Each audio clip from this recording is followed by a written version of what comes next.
మాతృదేవోభవ. నేను మీ డాక్టర్ శ్రీధర్. నా phone number 9295909819. ఇప్పుడు మనము జనవరి నెల 2026వ సంవత్సరం, కొత్త సంవత్సరం, ఆంగ్ల సంవత్సరంలో కొత్త సంవత్సరం జనవరి నెల. దీన్ని ఈ మాస ఫలితాలు మనం ఇప్పుడు చెప్పుకోబోతున్నాం, గోచార ఫలితాలు.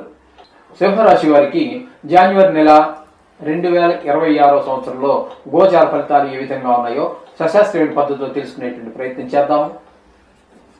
ఇక్కడ జన్మంలోనే కేతుగ్రహ సంచారం, అన్ని దుష్ట ఆలోచనలండి, దుష్ట ప్రవర్తన కూడా వచ్చేటువంటి అవకాశం ఉంటుంది. మీరు అంటే మొదటి నుంచి మనకి వాటితో పరిచయం లేదు, దుష్ట అలవాట్లతోటి అన్నటువంటి వాడికి ఏం కాదు, కానీ మనసు మాత్రం లాగుతూ ఉంటుంది. ఆచరణలో పెట్టకపోవచ్చేమో కానీ చెడు ఆలోచనలు, చెడు బుద్ధులు ఇవన్నీ కూడా సహజంగానే ఆ గ్రహ సంచారం జన్మలో జరగడం వల్ల వచ్చేటువంటి పరిస్థితులు. ఇకపోతే మనకి ఈ పంచమ, షష్టమ రెండు స్థానాలలో శుక్రగ్రహము, రవిగ్రహము, కుజగ్రహము, బుధగ్రహాల యొక్క సంచారం జరుగుతున్నది. 15 ఇంచుమించుగా సుమారుగా సగం రోజు పంచమ స్థానంలోను, తదుపరి షష్టమ స్థానంలోను జరుగుతున్నాయి. ఇక్కడ ముఖ్యంగా మొదటిగా శుక్రగ్రహం గురించి చెప్పుకుందాం.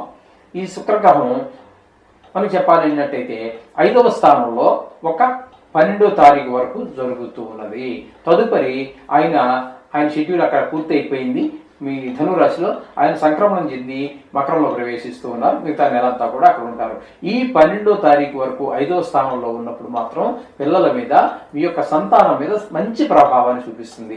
వాళ్ళకి ఆటల్లో కానీ, పాటల్లో కానీ, చిత్రలేఖనం కానీ ఇట్లాంటి వాటిలో ఏదైనా ప్రవేశం ఉన్నట్టయితే కూడా చాలా రాణింపు వస్తుంది.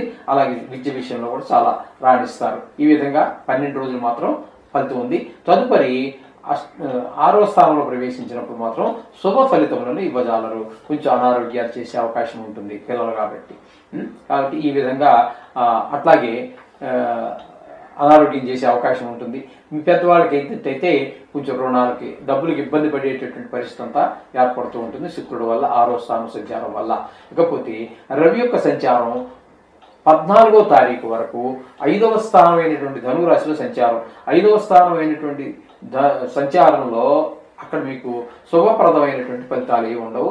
అక్కడ కూడా ముఖ్యంగా పిల్లల మీదనే, వాడి చదువు మీద శ్రద్ధ పెట్టకపోవటం, ఆటల మీద శ్రద్ధ పెట్టడం, చెడు స్నేహాలు వయసును బట్టి వస్తూ ఉంటాయి అనుకోండి. చిన్న పిల్లలకి ఏముంటుంది, ఎల్కేజీ అదే మొత్తం మీద ఎలిమెంటరీ స్కూల్ వరకు వాళ్ళ ఆలోచన ద్వారా వేరుగా ఉంటుంది.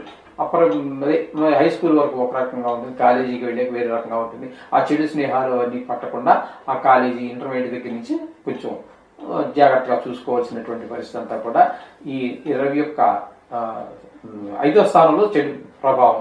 తదుపరి అక్కడి నుంచి 6వ స్థానం అయినటువంటి మకరంలో ప్రవేశిస్తున్నారు. ఆ రోజే మనకి సంక్రాంతి అవుతుంది.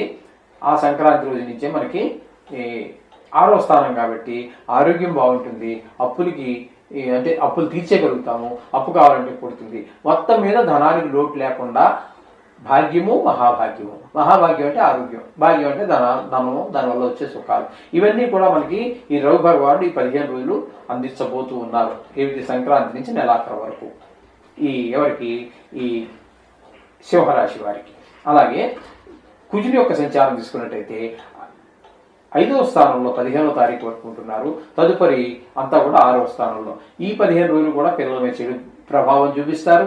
6లోకి వచ్చిన తర్వాత ఇక్కడ మనకి ఆరోగ్యం బాగుంటుంది, ధనానికి అప్పులు తీర్చగలుగుతాం, కావాలంటే అప్పు పుడుతుంది. మొత్తం మీద ధనానికి లోటు లేకుండానే చూస్తారు. రవి ఏ ప్రభావాన్ని చూపిస్తున్నారో అదే ప్రభావాన్ని చూపిస్తున్నారు. ఇక బుధుని యొక్క సంచారం తీసుకున్నట్టయితే బుధుని యొక్క సంచారం 5వ స్థానంలో 15 రోజుల పాటు సంచారం చేస్తున్నారు. ఈ 15 రోజులు ప్రతికూలమైన, అంటే సంతానం మీదనే చెడు ప్రభావాన్ని చూపిస్తున్నాడు. చదువు మీద శ్రద్ధ లేకపోవటం, ఆటల మీద పెరగటం, గాయాలు చేసుకోవటం, తద్వారా ఖర్చులు. ఒక వయసు వాళ్ళు అయినట్టయితే చెడు స్నేహాలు, అవేవో అవన్నీ మన నోటీసులు రావటం, మనసుకి బాధ కలగటం, మనం ఇంత జాగ్రత్తగా చూసినా ఎందుకు పిల్లవాడు దారి తప్పుతున్నాడు అనే భావన కలగటం, ఇట్లాంటివన్నీ జరిగే పరిస్థితులన్నీ కూడా 5వ స్థానం సంచారం వల్ల జరుగుతున్నాయి. తదుపరి 6వ స్థానం అయినటువంటి మకరంలో సంచారం చేస్తున్నారు. ఇక్కడ ఆయన కూడా 6వ స్థానంలో చక్కగా ఆరోగ్యం బాగుండేలా చూస్తున్నారు. డబ్బులకు లోటు లేకుండా ఇవ్వాల్సి ఉంటే తీసేయడం, అప్పు తీసేసి అమ్మయ్య హాయిగా ఉంది ప్రాణం అనుకోవటం, లేదా అప్పు కోసం ప్రయత్నం చేస్తున్నాం అప్పు పుడుతుంది దాన్ని సద్వినియోగం చేసుకోవటం, ఈ విధమైనటువంటి మంచి ఫలితాలకి మంచి పనులకి ఖర్చు పెట్టడానికి ఈ ధనానికి లోటు ఏ విధంగానూ ఈ బుధుడి వల్ల రాదు. ఈ 15 రోజులు కూడా 18వ తారీఖు నుంచి నెలాఖరు వరకు. ఇకపోతే 7వ స్థానంలో రాహుగ్రహ సంచారం జరుగుతోందండి. ఈ రాహుగ్రహ సంచారం 7వ స్థానంలో ఉండటం వల్ల భార్యాభర్తల మధ్యన ప్రతికూల పరిస్థితులు ఉంటాయి. ఒకరంటే ఒకరికి చాలా ఒకరి వల్ల ఒకరు ఇబ్బంది పడుతూ ఉంటారు. మొత్తం మీద ఇద్దరు ఇబ్బందే. వీళ్ళిద్దరు తల్లిదండ్రి ఎప్పుడైతే ఇబ్బంది పడ్డారో ఇంట్లో కుటుంబ పిల్లలు అందరూ వాళ్ళు ఇబ్బంది పడుతూ ఉంటారు. అలాగే ఇంట్లో మన తల్లిదండ్రులు అంటే ఈ రాశి వారి యొక్క తల్లిదండ్రులు ఇంట్లో ఉంటే కొడుకు కోడలు ఇబ్బందిగా ఉన్నట్టయితే వాళ్ళు కూడా సంతోషంగా ఉండదు. మొత్తం మీద కుటుంబ వాతావరణమే మారిపోతుంది. అలాగే జాయింట్ వ్యాపారం చేసే వారి మధ్యన కూడా ఏకాభిప్రాయం ఉండదు, భిన్నాభిప్రాయాలు ఇప్పుడు చెడునే చేస్తాయి, ఏకాభిప్రాయాలు ఇప్పుడు మంచినే చేస్తాయి. ఇది అందరూ గమనించుకోండి. ఇకపోతే ఈ రాశి వారికి, ఈ సింహరాశి వారికి అష్టమ శని నడుస్తున్నది. ఇది కూడా చాలా ఎక్కువ మనకి పోయినసారి చెప్పుకున్నట్టుగానే అర్ధాష్టమ శని, అష్టమ శని, ఏళ్ళనాడు శని.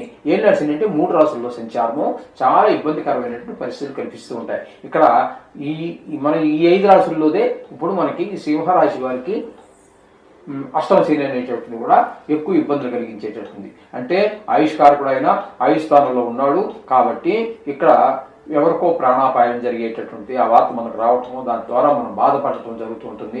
ధన నష్టం జరిగేటటువంటి అవకాశం ఉన్నది. అలాగే హఠాత్తుగా కొన్ని సందర్భాల్లో మనకు తెలియకుండానే ధన నష్టం జరిగిపోతూ ఉంటుంది. అలాగే కలహం, ఎవరితో మాట్లాడినా కలహం, మనం మంచిగా మాట్లాడినా సరే వాళ్ళు అర్థం చేసుకోవటం, మరో రకంగా అర్థం చేసుకోవడం ద్వారా కలహాలు వచ్చే అవకాశం ఉంటుంది. అలాగే పరాభవాలు, అవమానాలు కూడా పొందవలసి వస్తుంది ఈ అష్టమంలో శని ఉండటం ద్వారా. ఇకపోతే గురువు యొక్క సంచారం కనుక మనం తీసుకున్నట్టయితే ఏకాదశ స్థానంలో నెలంతా కూడా అక్కడే సంచారం చేస్తున్నారు. ఏకాదశ స్థానంలో ఉండటం ద్వారా ధనానికి ఏ విధమైన లోటు రాకుండా ఆయన చూస్తారు. అలాగే ఏదైనా వ్యవహారం మొదలెడితే అందులో మీరు పూర్తి నైపుణ్యం చూపిస్తారు. దానివల్ల మీకు చాలా శుభప్రదమైనటువంటి ఫలితాలన్నీ కూడా మీరు పొందగలుగుతారు. ఈ విధమైన ఫలితాలన్నీ కూడా ఏకాదశి స్థానంలో గురువు యొక్క సంచారం వల్ల జరుగుతూ ఉన్నాయి సింహరాశి వారికి. మొత్తంగా చెప్పాలి అన్నట్టయితే శుక్రుడు ఒక 12 రోజుల పాటు అనుకూలమైన ఫలితాలు ఇస్తూ ఉన్నాడు. అలాగే రవి ఒక పాక్షికంగాను, బుధుడు పాక్షికంగాను సంచారం చేస్తూ ఉన్నారు. అలాగే మన శుభప్రదమైన ఫలితాలు ఇస్తూ ఉన్నారు. గురువు ఒక్కడ మాత్రం పూర్తి ఫలితాలను ఒక్క గురువు మాత్రమే నెల రోజులు కూడా పూర్తి ఫలితాన్ని ఇస్తున్నటువంటి గ్రహం. కాబట్టి ఏం కంగారు పడకండి. మీరు ఇందులో కంగారు పడవలసింది ఏం లేదు. ఇది మీ జాతకం కానే కాదు. మీ జాతకానికి ఒక అనుసంధానంగా చేసుకోవాల్సినటువంటి చిన్న భాగం మాత్రమే. మీ వ్యక్తిగత జాతకానికి దీన్ని అనుసంధానం చేసుకోవటం వరకే. దీన్ని అర్థమైందండి. మీ జాతకంలో మీ జాతకాన్ని, మీ జీవితాన్ని 100కి దగ్గర 75 నుంచి 80% సూచించేది మీ వ్యక్తిగత జాతకమే. అది గుర్తుపెట్టుకోండి. అది నిష్ణాతమైన వారి చేత రాయించండి. మా దగ్గర కూడా ఈ రకమైనటువంటి సౌకర్యం ఉన్నది. కింద నెంబర్కి మాతో సంప్రదించి కూడా మీ జాతకాన్ని రాయించుకోవచ్చు. సో